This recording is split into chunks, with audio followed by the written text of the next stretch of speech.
Hey, what's up guys, I'm GDCuber, and in this video I'm going to be unboxing the Glorious Modular Mechanical Keyboard, or GMMK, from Glorious PC Gaming Race. So without hesitation, let's just get into the package.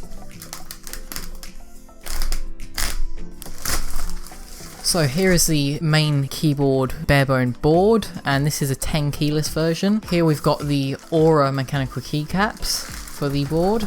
And finally, in this quite heavy box, we've got the Kailh Bronze switches. So before we open any of these up, I decided to get these Kailh Bronze switches because after watching typing tests and reviews on them, I found them to be quite popular, and they are speed switches which make it quite nice for typing, which is one of the reasons I got this keyboard. So first let's open up the board. Alright.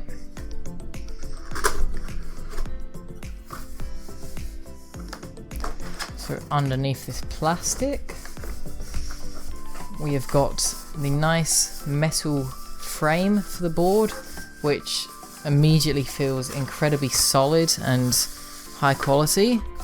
So on the back it's got a keycap puller, which will come in handy if I ever want to change the keycaps, and these are some of the rests that some of the larger keys sit on. Put this to the side. In the back of the box we've got the micro USB to USB gold plated and braided cable. Immediately these are all packaged really well and seem to have arrived in great condition, so that's great. And also kudos to DHL for managing to get this package to me in 7 business days when the estimated delivery time is actually 8 to 20 business days. Wow. So I believe we've got a pamphlet in the bottom here telling us how to install the keycaps, possibly. I'll take a look at that later. So here we've got the keycaps, and it does come with a full set of keycaps in case you've got the full-size keyboard. So obviously I'm not going to use some of these, but it's great to have them anyway because it doesn't cost any extra. Finally, let's get on to these Kailh Bronze switches. So it comes with 120 of these switches, I believe. So again, I'm probably not going to need a full set, but it's great to have it anyway. In here we've got this a set of switch pullers, which are basically tweezers, but these are useful for pulling switches out the board if you need to swap them out. And that's one of the great things about this keyboard, and the reason I chose it is that it's so customizable and you can switch out any of the keys anytime you want to. So we'll just take a quick look at these. So this is the main switch. I'll take a look at that in a minute. And here we've got the contacts which go into the board and actually make the key function. So let's see what this feels like.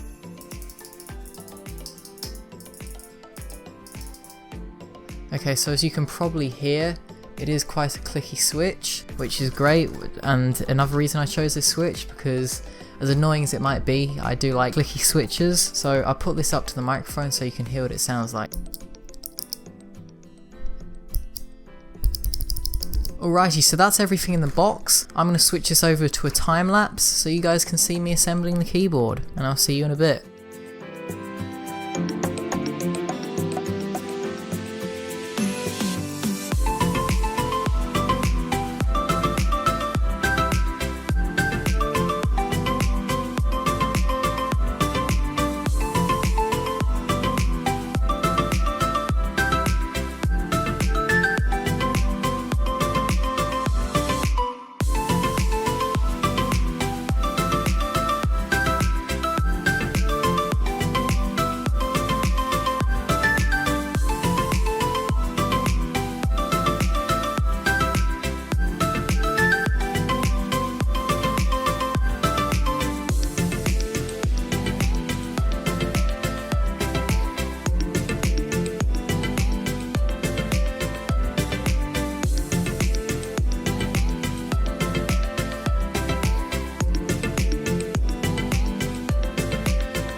So unfortunately that last clip that you just saw recorded as a 29-minute long video, but hopefully you will have seen it as a time lapse. So now that I've finished assembling the keyboard, there's only one thing left to do, and that's to plug it in. So let's give it a try.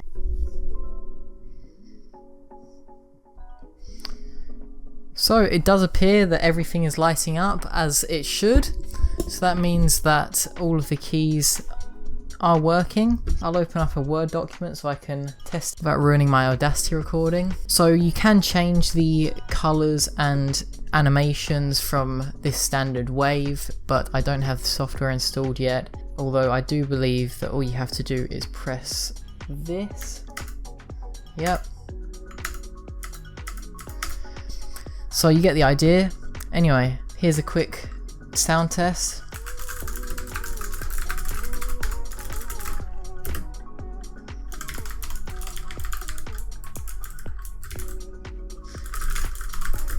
So it is quite nice and loud and clicky. I hope you guys enjoyed this video. I may put a typing test at the end of this video. Thank you for watching, and I'll see you guys later.